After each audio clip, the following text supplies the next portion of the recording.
Welcome to Shukla Study Point. आप सभी का स्वागत है आपके अपने YouTube channel Shukla Study Point में। मैं शिवम शुक्ला आप सभी दोस्तों का हार्दिक स्वागत करता हूं। इससे पहले आप लोगों ने पेपर 1 का सिलेबस देख लिया होगा, यानी कि सेमेस्टर 5 में अगर आप हैं तो आपके 2 पेपर होंगे, ये बात ध्यान रखिएगा। प्रत्येक सब्जेक्ट के 2 पेपर आपको देने होंगे। इसी श्रृंखला में जो आज का सब्जेक्ट है वो है पॉलिटिकल साइंस, अर्थात पॉलिटिकल साइंस के सिलेबस के बारे में हम लोग डिस्कस करेंगे। इससे पहले पेपर 1 का सिलेबस आपको मिल चुका होगा।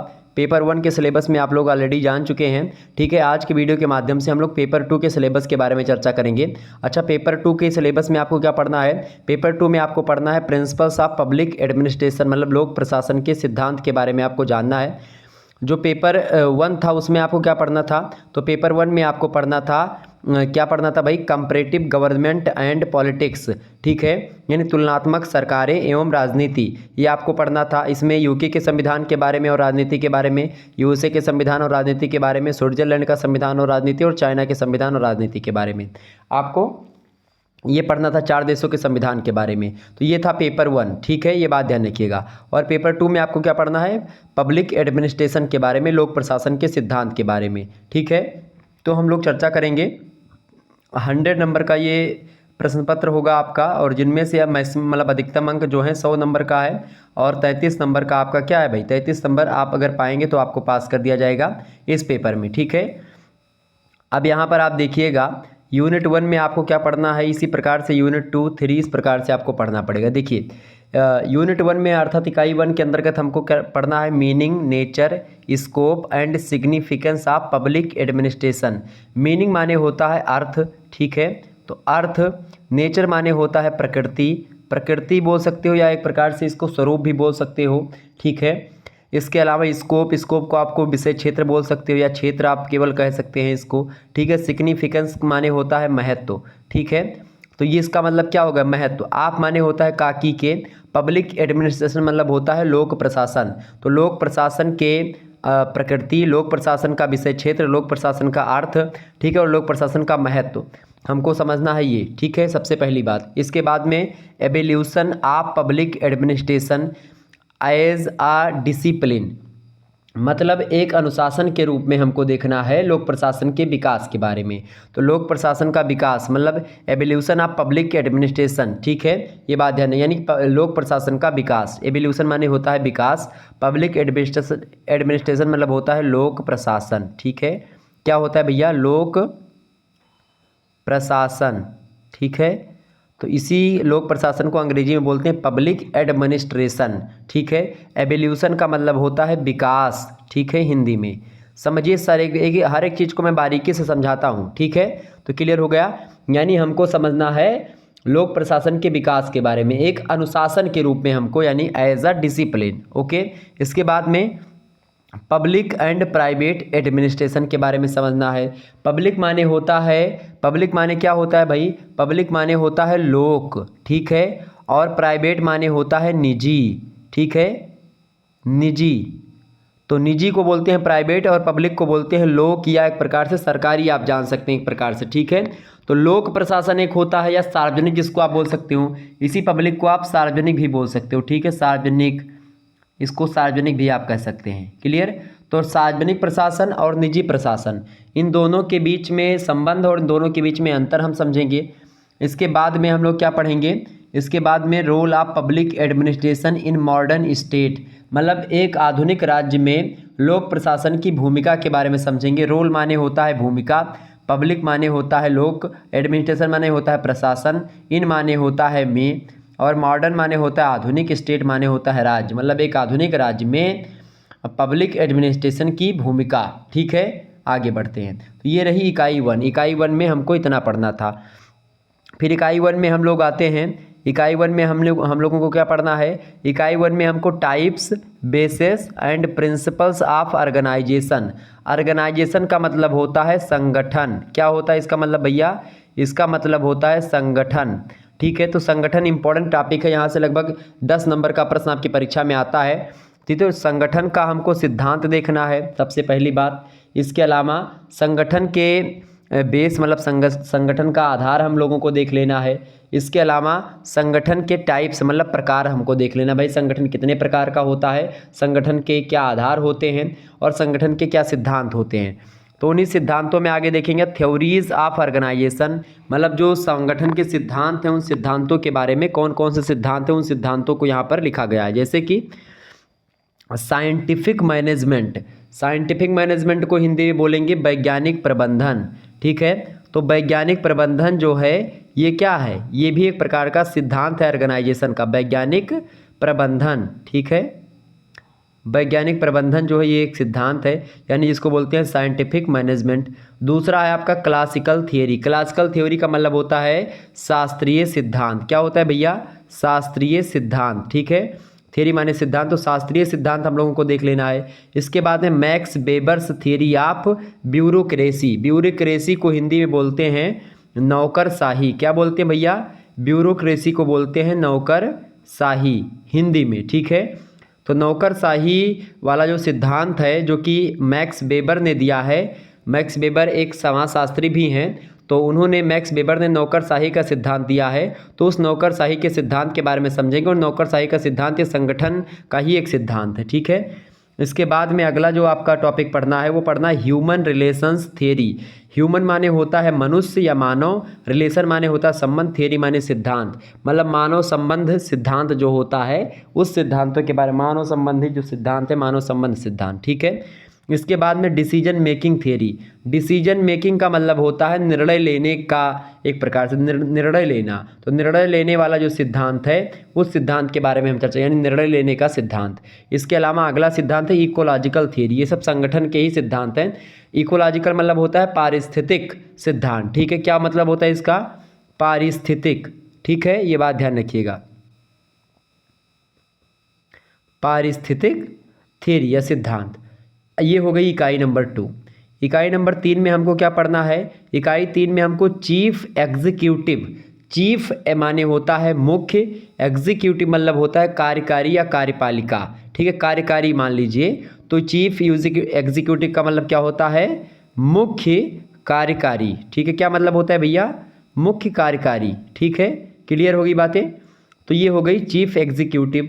टाइप्स एंड फंक्शंस, यानी चीफ एग्जीक्यूटिव के प्रकार, मतलब कि जो मुख्य कार्यकारी है उसके प्रकार के बारे में देखेंगे, और उसके फंक्शंस मतलब कार्य। तो टाइप्स माने होता है प्रकार, ठीक है, और फंक्शन माने होता है आपका कार्य। क्लियर, आगे देखिए।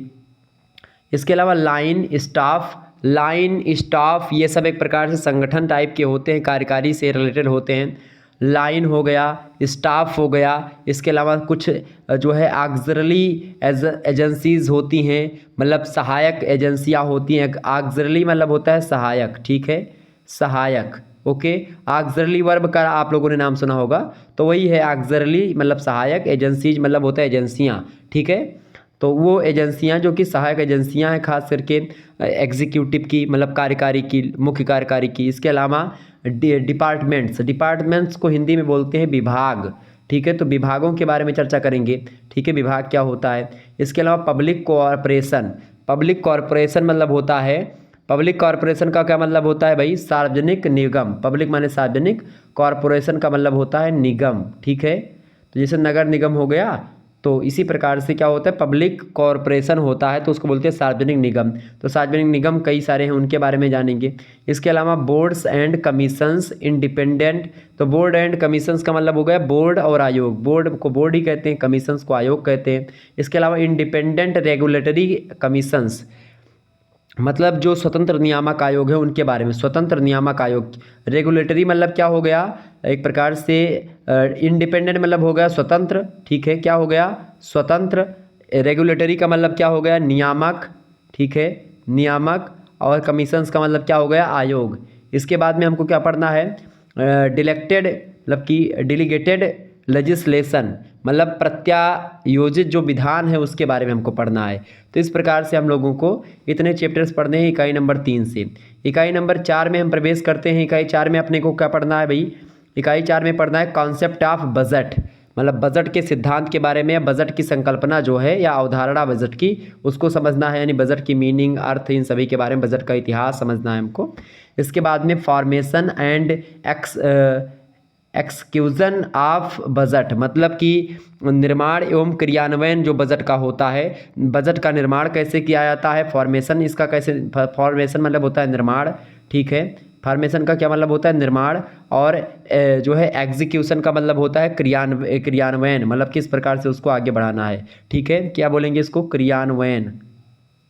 तो बजट का निर्माण और क्रियान्वयन, इसके अलावा और क्या देखेंगे, अकाउंट एंड एडिट, मतलब कि एडिट, मतलब कि जो लेखा होती है वो, ठीक है, लेखा, और ख़ास करके जो और लेखा परीक्षा, तो एक प्रकार से अकाउंट माने होता है लेखा, एडिट माने होता है लेखा परीक्षा, तो इसके बारे में जानेंगे। इसके अलावा जो अगला है आपका इकाई, पाँचवीं इकाई में आपको पढ़ना है एडमिनिस्ट्रेटिव लॉ।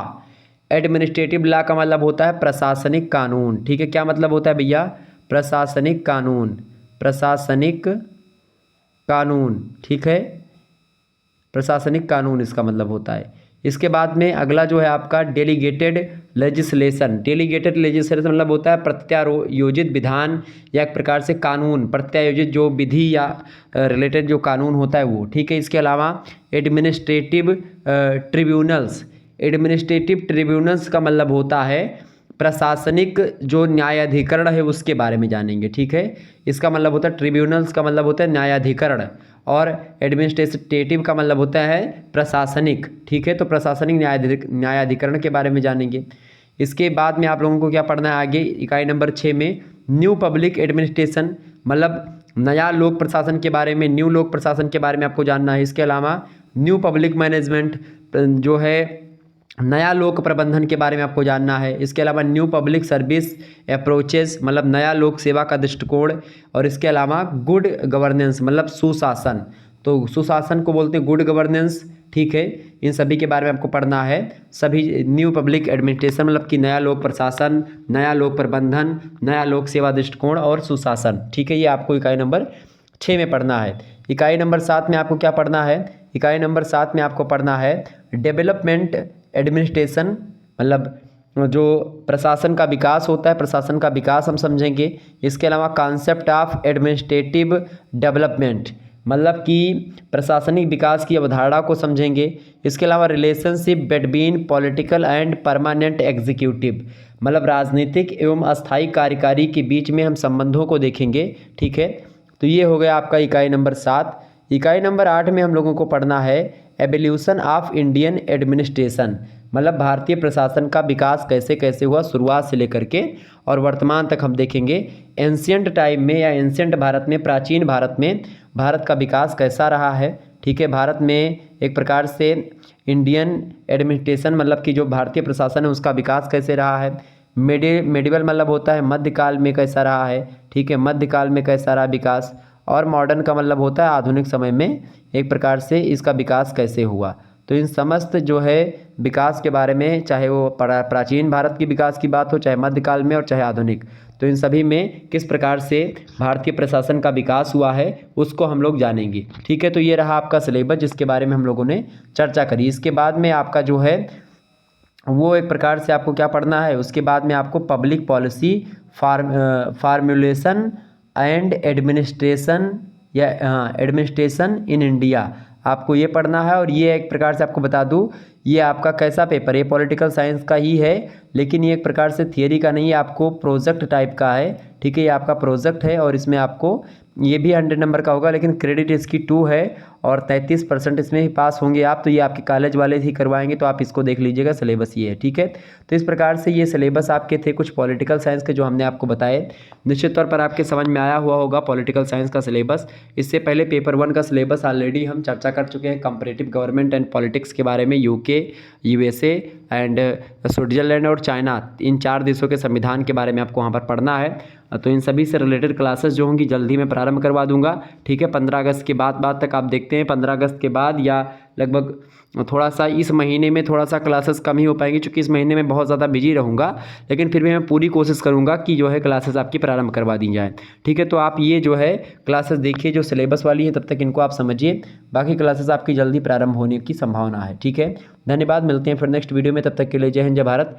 आप सभी का बहुत बहुत धन्यवाद हमारे से जुड़ने के लिए। इसी प्रकार से अपना प्यार हमेशा बनाए रखिएगा। तो इस प्रकार से आपको ये पब्लिक एडमिनिस्ट्रेशन, अच्छा एक बात यहीं पर आपको और मैं बता दूं, जो यहाँ पर प्रिंसिपल्स ऑफ पब्लिक एडमिनिस्ट्रेशन है, इसको पहले आप लोग BA थर्ड ईयर में ही पढ़ते थे, ठीक है।